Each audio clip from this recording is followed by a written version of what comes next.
अभिमन्यु और गौरव दोनों दोस्त थे और गरीब परिवार से थे। पढ़ाई कंप्लीट होने के बाद भी उन दोनों को कोई नौकरी नहीं मिल रही थी और एक दिन उन दोनों को पालमपुर शहर में आखिरकार नौकरी मिल गई। मगर उन दोनों को अगले दिन ड्यूटी ज्वाइन करने के लिए कहा गया था। दोनों एक गार्डन में इसी के बारे में डिस्कस कर रहे थे। अरे यार, बड़ी मुश्किल से तो हमारे हाथ में ये नौकरी आई है, लेकिन उन्होंने कल ही ज्वाइन करने के लिए कहा है। इतनी जल्दी सब कुछ कैसे हो पाएगा? वही तो मैं सोच रहा हूँ यार, अनजान शहर में इतनी जल्दी हमें रहने का ठिकाना कहाँ मिलेगा? हाँ यार, अगर हमने कल से ड्यूटी ज्वाइन कर भी ली तो हम लोग रहेंगे कहाँ? मेरी तो कुछ समझ में नहीं आ रहा। और हमारे हालात तो इतने बुरे हैं ना कि हम इसे इग्नोर भी नहीं कर सकते। वो दोनों आपस में बातें कर ही रहे थे कि तभी उनका पड़ोसी अम्बे उनके करीब आकर खड़ा हो गया। मैंने सुना है तुम दोनों को पालमपुर में कोई नौकरी मिल गई है। सही सुना है, लेकिन हम दोनों ये सोच कर परेशान हैं कि इतनी जल्दी हमें वहाँ पर रहने का ठिकाना कैसे मिलेगा। अभिमन्यु की बात सुनकर अम्बे किसी गहरी सोच में डूब गया। कुछ देर बाद वो उन दोनों की ओर देखकर बोला, पालमपुर बस स्टैंड के नजदीक बिलुआ नाम का एक मोहल्ला पड़ता है, वहाँ पर एक मकान है। तुम दोनों को वहाँ एक कमरा मिल सकता है। लेकिन कैसे?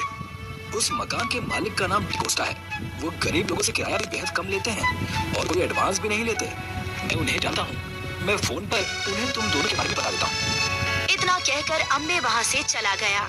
वो दोनों उसी शाम पालनपुर शहर के लिए रवाना हो गए। बस ने 5 घंटे बाद रात के 11:30 बजे के समय उन दोनों को पालमपुर बस स्टैंड पर उतार दिया।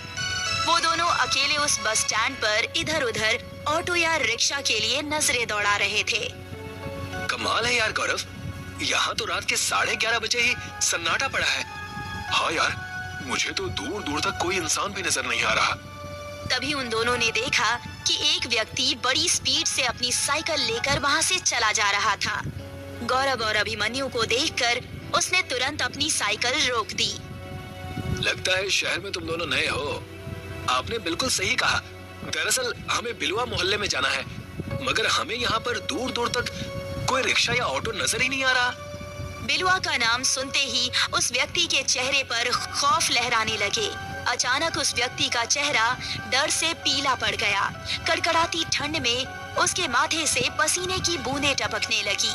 उस व्यक्ति ने हकलाते हुए उन दोनों की ओर देखकर कहा, बस स्टैंड के दाहिनी ओर जो कच्ची सड़क जा रही है, सिर्फ इकलौता वही रास्ता है बिलुआ मोहल्ले जाने का।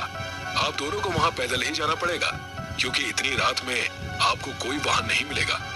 इतना कहकर वो बड़ी फुर्ती से साइकिल दौड़ाकर वहाँ से चला गया। गौरव और अभिमन्यु दोनों बेहद थके हुए थे। वो दोनों वहाँ से पैदल उस कच्चे रास्ते की ओर चल पड़े। अबे कितनी दूर और चलना पड़ेगा? तभी उन दोनों को दूर से जलती हुई एक रोशनी नजर आई। लगता है अम्बे ने हमें उसी घर का पता बताया था। हाँ शायद।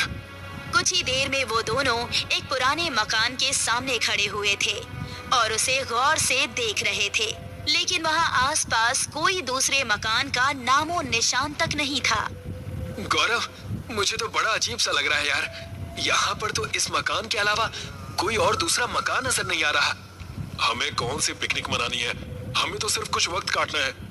उस मकान से बूढ़ा शख्स निकलकर उन दोनों के सामने खड़ा हो गया और उन दोनों को सवालिया नजरों से घूर घूर कर देखने लगा। उस बूढ़े शख्स को देखकर अभिमन्यु को पता नहीं क्यों बहुत अजीब सा लगा। माफ कीजिएगा, इतनी रात को हमने आपको परेशान किया। हमें अम्बे ने भेजा है, हमें डिस्कोटा जी से मिलना है। दरअसल हम दोनों को एक कमरा किराए पर चाहिए था। उस बूढ़े व्यक्ति के होठों पर रहस्यमयी मुस्कुराहट आ गई और वो भारी आवाज में बोला, तुम दोनों बिल्कुल सही जगह पर आए हो, अंदर आ जाओ।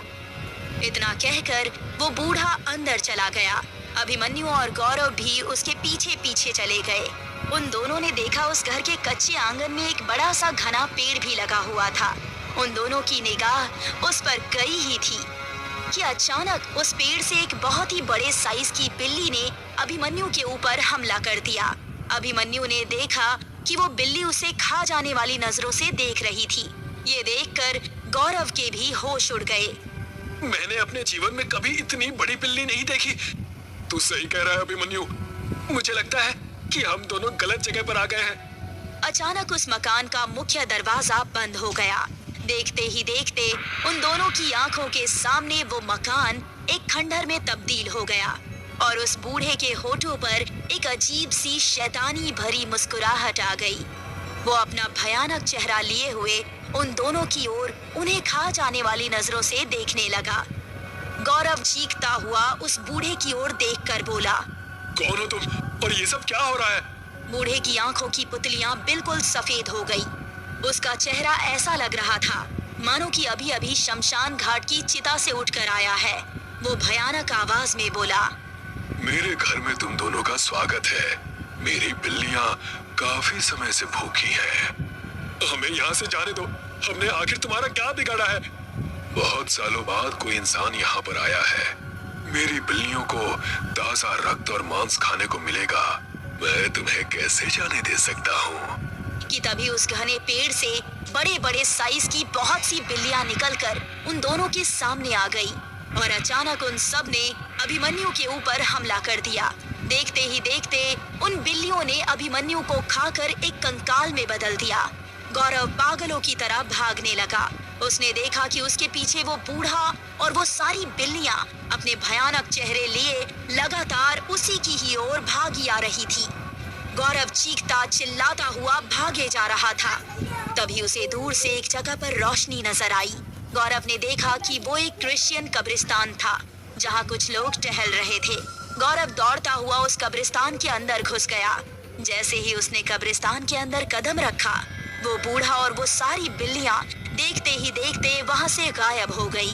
गौरव डर से बेहोश हो गया। सुबह जब उसकी आंख खुली तो उसने देखा कि उसे कब्रिस्तान में कुछ लोग घेरे हुए खड़े थे। गौरव ने अपने साथ बीती हुई सारी घटना उन्हें बता दी।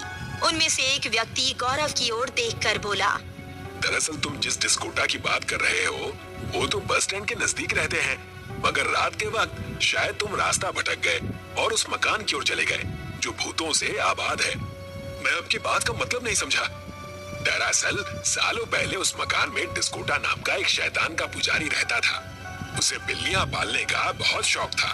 कहते हैं कि उन बिल्लियों के रूप में वो सब खून चूसने वाले प्रेत थे। डिस्कोटा की मौत के बाद इस इलाके में लोगों की लाशें बुरी अवस्था में मिलने लगी। उसकी पाली हुई बिल्लियां जो कि सब प्रेत थे, उन बिल्लियों ने उन सब पर कहर ढा दिया। धीरे धीरे ये सारा इलाका खाली हो गया। तुम नसीब वाले हो जो जिंदा बच गए। तुम्हारा दोस्त अब तुम्हें कभी वापस नहीं मिलेगा। बहुत कम ही लोग हैं जो उन भूतिया